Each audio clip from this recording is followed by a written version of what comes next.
તો જૂનાગઢના વિસાવદર પંથકમાં ગાજવીજ સાથે ધોધમાર વરસાદ પડ્યો।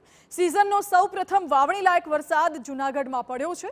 વિસાવદરના લાલપુર, વેકરિયા અને મુંડિયા રાવણીના ખેડૂતોમાં ખુશી જોવા મળી રહી છે। 2 થી 3 ઇંચ જેટલો વરસાદ ખાબક્યો છે, જેથી ખેતરોમાં પાણી ભરાઈ ગયા છે। જો કે ખેડૂતોમાં ખુશી છે। વાવણી લાયક વરસાદ થતા ખેડૂતોમાં હરખની હેલી જોવા મળી રહી છે। એકાદ બે દિવસમાં લાલપુર, વેકરિયા, મુંડિયા વાવણીમાં ખેડૂતો વાવણીના શ્રી ગણેશ કરશે।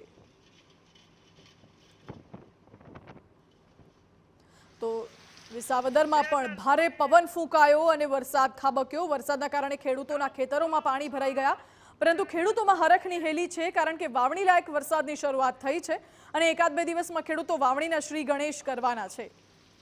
ભારે પવન ફૂંકાયો, જેની સાથે વિઝિબિલિટી પણ ઘટી હતી।